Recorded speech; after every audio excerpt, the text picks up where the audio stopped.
Ken Bowie was a maverick from day one. After the war, everything he touched seemed to turn to gold, but not easily. He had a truckload full of amazing determination. He was also a trailblazer. He knew his way around a long and winding road that he called his life. In his early days, he managed a ski area called Happy Valley. He created the first Woodward Ski School and not only influenced thousands of young skiers, he didn't even realize that by sharing his gift of tutelage and talent, he was also quietly raising an entire family of world champion freestyle skiers and Olympic-level athletes. One winter, there wasn't enough snow at Happy Valley, so what did my dad do? He instantly became a snow-making maverick. Nothing stopped my dad. Ken Bowie raised a family of 5 kids, or orangutans, as my mother called us. We didn't give him a moment's peace. He did instill in us a love for horses and the great outdoors, as he loved hunting and fishing. He even took up a successful career racing horses, until he figured out that you can never buy anything that eats while you sleep. My dad had a diverse and interesting set of skills. My mom loved to call him Mr. America, as he could do just about anything he set his mind to. He had a special talent of telling you he knew everything about any subject, whether he did or not. My mom was sometimes being sarcastic, as some of his stories were, well, I'll just say it begins with a B and ends with a T. For example, one day he convinced my mom that he could cut hair. I was his victim. He assured me I would look like Veronica Lake, but after the bowl came off my head, I looked more like Pee-wee from the Little Rascals. It took me years of therapy for me to get over that incident.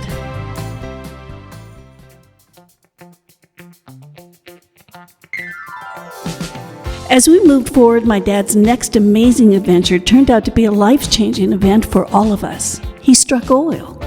At this time, he owned and managed the infamous Bowie Bear Bulk gas station on 9th Avenue. He had the wild idea to put a larger-than-life white polar bear on the corner, and it immediately became a Calgary landmark for over 30 years. With his good fortune in hand, he wisely invested in Willow Park Golf and Country Club. He immediately put together a dream team of 7 partners who have successfully worked together for over 50 years.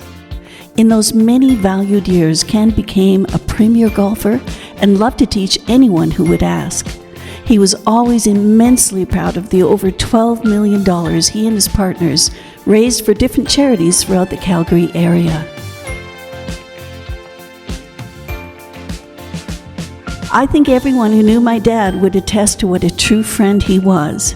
He and his best friend Billy Powers, a local sports broadcaster, enjoyed hosting Monday Night Football at Peanuts Bar. They were known for their hilarious off-color and questionable jokes. Unfortunately, Billy Powers met with an untimely death. So my dad went right to work by creating the Billy Powers Charity Golf Tournament in honor of his good friend.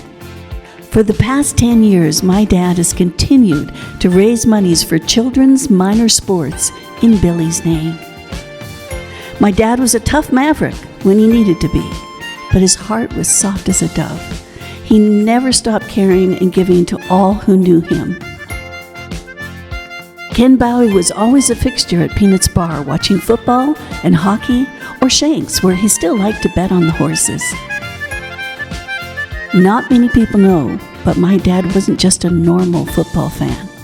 He was the longest-held season ticket holder in Stampeder history, 75 years. So yes, he was a Stampeder maverick too. At 96, he started a renovation company, which everyone would ask, "Why are you doing that at your age?" He would say, "I need the aggravation of running a business to keep me alive." God knew my dad was not coming home easily or quickly. That was my dad's indomitable and unwavering zest for life. Yes, Ken Bowie was an amazing entrepreneur, philanthropist, talented athlete, baseball player, skier extraordinaire, and an amazing father, grandfather, and great-grandfather.